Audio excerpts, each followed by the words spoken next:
Hey guys, welcome back to my channel.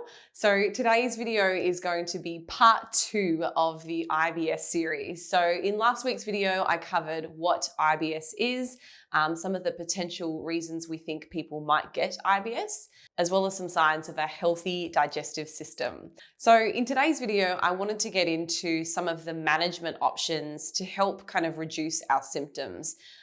There is a lot of information, I think, circulating out there, and I really think this episode is going to give you all the details that you need to make sure that you can get on top of your IBS.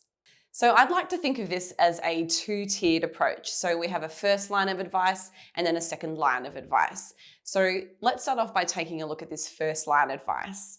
So there are a number of food and beverages as well as eating behaviors that can cause IBS symptoms to be more exaggerated. And these include things like caffeine consumption, our daily fluid intake, alcohol consumption, as well as the speed and timing of our meals.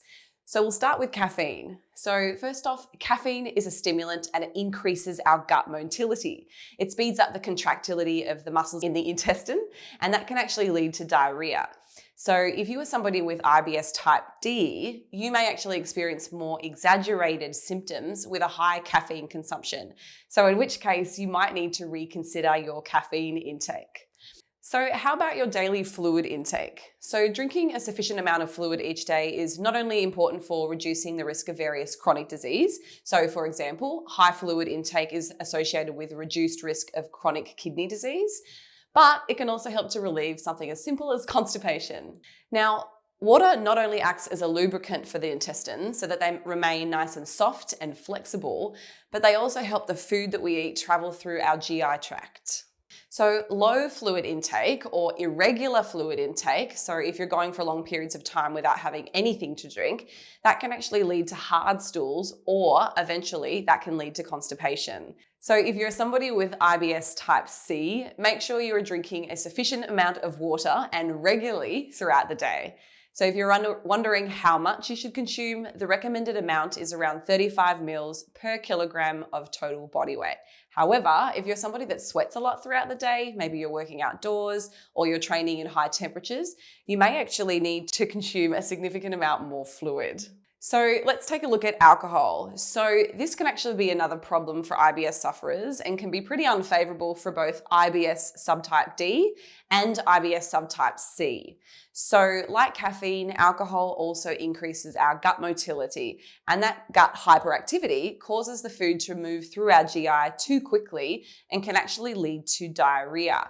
So large amounts of alcohol can actually also kill the natural microflora present in our GI, and that can cause a bacterial overgrowth, and that can also lead to loose stools. Now, consuming too much alcohol can also cause constipation if you aren't trying to consume a good amount of fluid when you're drinking. And this is because alcohol reduces the secretion of hormone ADH. Now, in the presence of low levels of ADH, this leads to increased urine production. So if the fluid we excrete isn't being replaced, it can lead to constipation because our body needs water for that stool to actually move normally through our GI. So the last point of our first line advice is eating slowly and eating regularly. Now, I know this seems like really simple information. However, studies have shown that people with IBS report far more exaggerated symptoms if a meal is consumed either too quickly or if their meal timing is irregular. So if you know that you eat too fast, which is definitely something I am guilty of, or you're known to skip meals, then try slowing down when you eat and try to evenly time your meals to avoid large volumes of food being consumed in one sitting. And these simple changes may drastically improve your symptoms. Please consider giving these really easy strategies a go, because you'll be surprised at just how many people report significant improvements in their IBS symptoms just by making these simple changes.